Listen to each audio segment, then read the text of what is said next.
As one who splashes around in the oceans of the world as often as possible for a number of years, I have witnessed changes in the natural systems, greatly changed over the period of time since I was a child.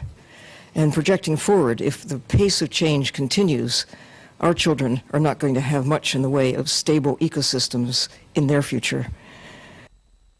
Degraded systems are more vulnerable to climate change or any other factors, storms or diseases.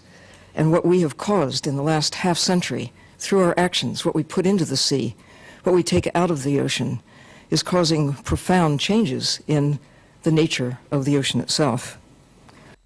What are some of the initiatives we can take to conserve the oceans and work toward their long-term health? Well, look at what we're doing, what we put into the ocean, of what we're taking out of the sea, both in excess and both causing the destabilization of these natural systems that, if you really pull back and think about it, this is our life support system.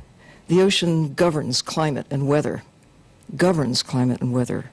churns out most of the oxygen in the atmosphere, governs the chemistry of the planet. It's the great thermoregulator for the Earth. I gave a talk recently at the World Bank, and I chose as my opening image to make my points, an image that all of us have now taken for granted, owing to the observations of astronauts, that is Earth from space, the blue Earth. And I said, there it is, the World Bank. That's it. Those are the assets.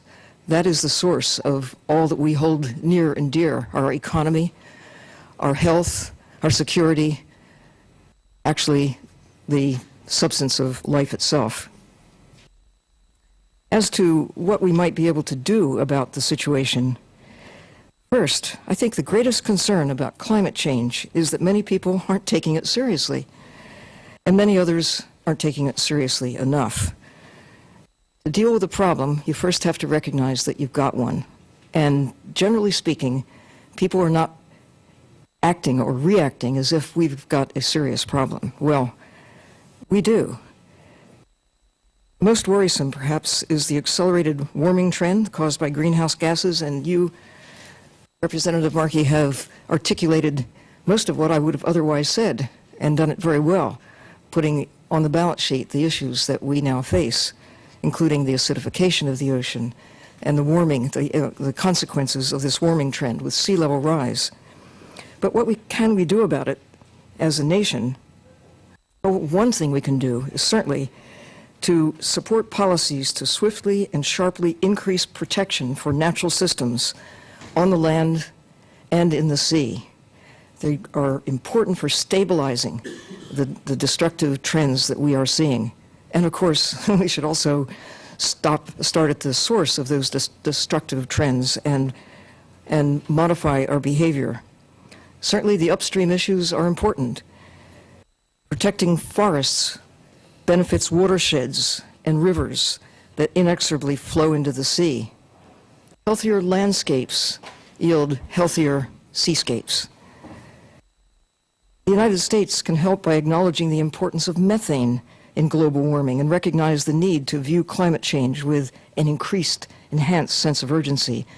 In a little submarine, I've been out off the coast of Mississippi, 100 miles, down 1,800 feet beneath the surface, and seen methane bubbles burgling up out of the sea floor. And I've wondered what would happen with even a modest increase in temperature, which would enhance the release of methane, which would increase the rate of global warming with a great and classic feedback mechanism. Sadly, while the ocean provides the foundation for all of the planet's systems that I've already articulated, driving climate and weather, and taking up and holding carbon dioxide from the atmosphere, shaping global chemistry, and providing home for most of life on Earth, the ocean nonetheless is being ignored by most of those who've been working on climate change issues, of all things.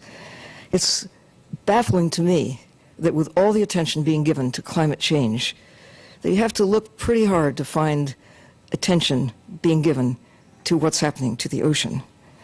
And another good reason for having this hearing.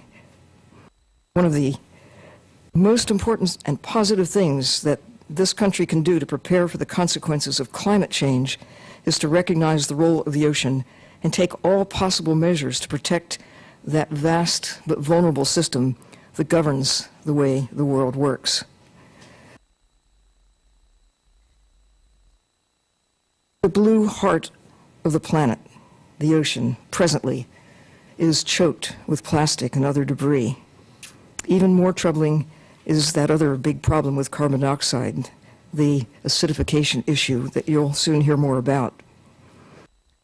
Yet, there are many reasons for the United States to be optimistic, to consider the powerful influence that this country can have on the rest of the world by setting the right example, as well as providing help in blunting the sharp edge of climate change impact. Many people who do know what's going on feel helpless and therefore hopeless. There is time, but no time to waste. The next 10 years may be the most important in the next 10,000 years because of what we do or what we fail to do concerning climate change. It's never again, perhaps, we will have a chance. And those of you who represent this country have a unique opportunity to promote actions that will protect all that we hold near and dear, and that again, our wealth, our health, our security, and not only our lives, but all the lives to follow.